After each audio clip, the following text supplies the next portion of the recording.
Jai Gurudev, thank you for joining us today. Today we have with us an art of living expert and an officer of the Vedic Dhamma Sansthan.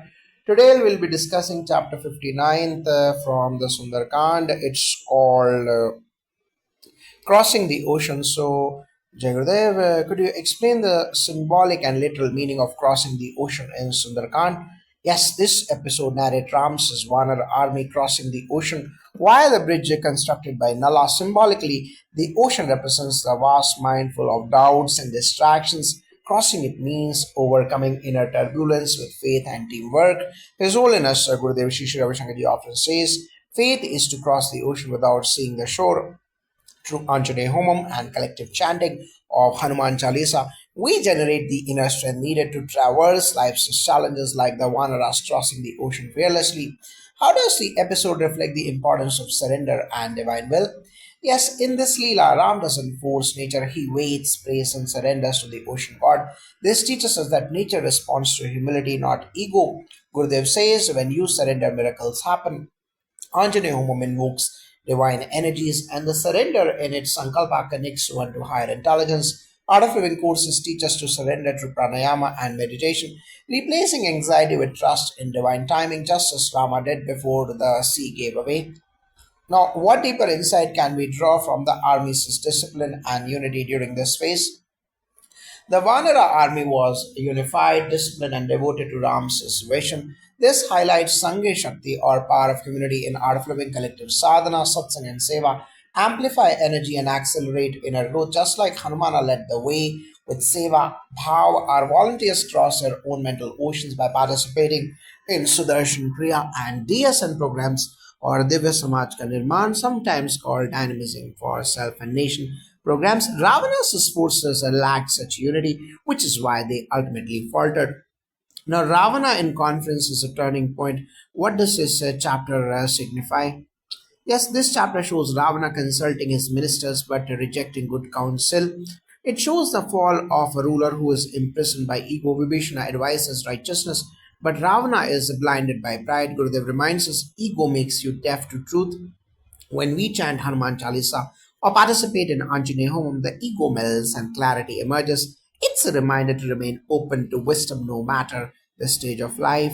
So, how do art of living techniques help one avoid Ravana like arrogance in life? Regular practice of Sudarshan Kriya reduces stress, which is the root of arrogance. Arrogance is often a defense mechanism rooted in insecurity. Ravana, though powerful, was spiritually bankrupt. Gurudev says, true power is in humility. Through part 1, silence courses, and advanced meditation programs. Practitioners shed layers of ego when we chant Hanuman Chalisa or attend Anjane Homam. We invoke humility, which is the true ornament of a wise being, unlike Ravana's false pride. Is there a verse from this section that particularly stands out in spiritual depth? Yes.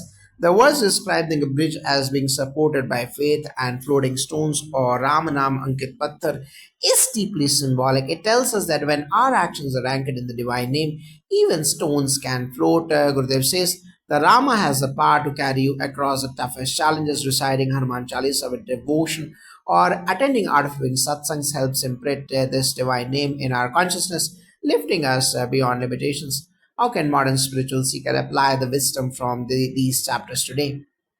These chapters are blueprints for inner strength, teamwork, leadership, and listening to wise counsel. A spiritual seeker today should engage in daily meditation, attend Anjane Homam regularly, and chant Hanuman Chalisa with sincerity. These tools, along with service and art of living courses, help you build the inner bridge toward your higher self.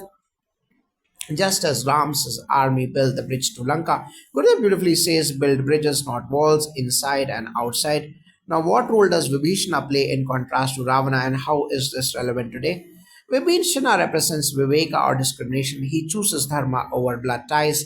Even surrounded by adharma, he stands with truth in today's world. Seekers face a similar test, truth versus convenience, art of living builds. This Viveka through knowledge sessions, guided meditations, and spiritual company. Participating in Anjali Homam invokes Lord Hanuman's blessings to stand strong like Vibhishana. As Gurudev says, integrity is standing for what is right, even when you stand alone. So, what transformation happens in the devotees during collective activities like Anjali Homam during such symbolic events? Thus, Anjani Homam is not merely ritual, it's energy purification. When done in the spirit of surrender and devotion, the transformation is real, ego dissolves, intentions become pure, and confidence rises. It mirrors the inner crossing of one's emotional ocean. Gurudev emphasizes group energy when many hearts come together in devotion. The impossible becomes possible in this state. Like the Vanaras, even the most challenging paths become walkable. Any closing wisdom from these chapters with the lens of His Holiness Gurudev Sri Ravi Shankarji's teachings? Yes, Ravana's ego isolates him, Ram's love unites. One builds walls, the other bridges. This is the core message.